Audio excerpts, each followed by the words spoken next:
Welcome back to the Mobility Project. Day 120. What does that mean to you and me? Well, it's time to test and retest your 10-minute squat. Can you have dinner with a family in Thailand? That's the question at stake today. We wanted to spend a moment and talk about how difficult this is likely for many of you to do. And that I understand that we sit in desks, many of you are battling hip flexibility, heel cord flexibility. And today as a model is my wife. And Juliet is a phenomenal athlete. She's the only world champion in the family, she's happy to tell you. But I wanted to use her as a demo.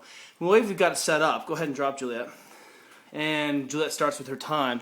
Is a simple model that we used with Carl Pally working on the pistols. And what happens is we've got the band about chest height when she stands, and then that allows her, goes behind the back. She can still reverse into her nice lumbar curve, but this is different than just her holding on.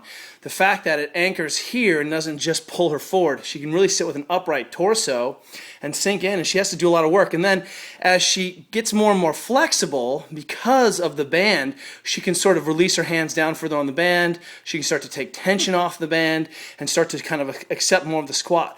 What's nice about this current iteration with her setup is that she's got pretty verticalized shins.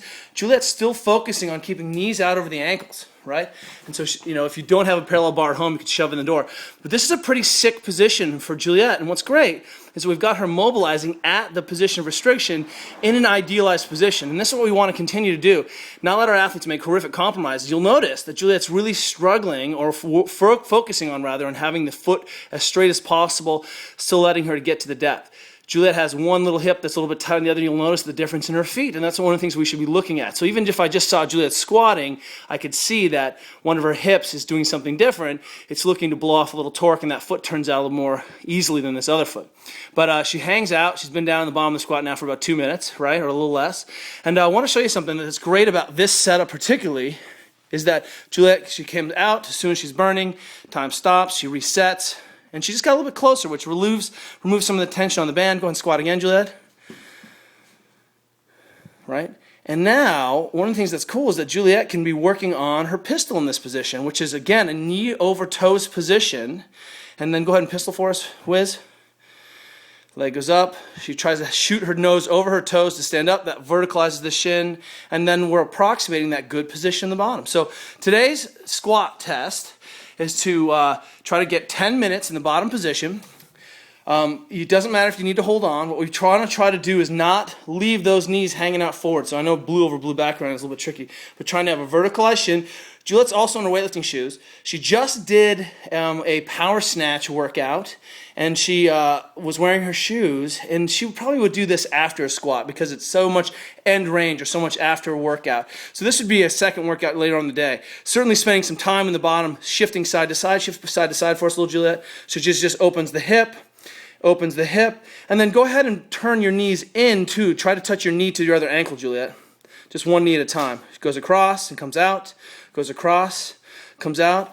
This is Ido Portal. He has that beautiful squat series stuff where he's got unbelievable flexibility. He's working back and forth. And all she's doing is working on internal rotation back and forth a little bit. The idea is, if I'm spending some time down there, now she can go ahead and close her off her ankles. Go ahead and shift forward and close off her ankles, Wiz. Juliet's maiden name was Wiscombe, ergo her nickname is Whiskey, J-Star, the Wiz. And then go ahead and go back and forth with those knees in and out again. We know that this is tricky. Sometimes Adrian and I make it look a little bit easy. The idea is to be spending some time in that bottom position. Then Juliet, as she starts to open up, she can go wider with her stance. Go ahead and take your stance a little bit wider. Reset. Come back down, really shoving the knees out. And you'll notice in that wider position, the rotation demands are much higher.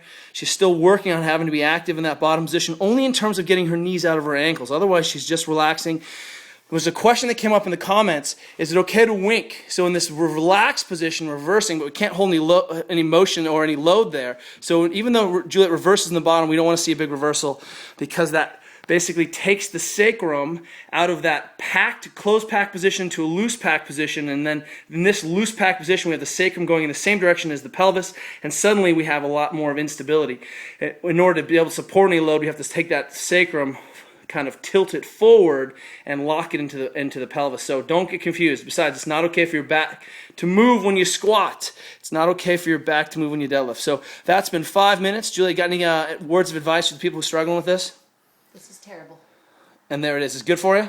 It's good for you. Are we planning a trip to Thailand someday? Someday. Hey, can your daughter squat like this? They can squat like this. Must have got my heel cords. Talk to you guys tomorrow.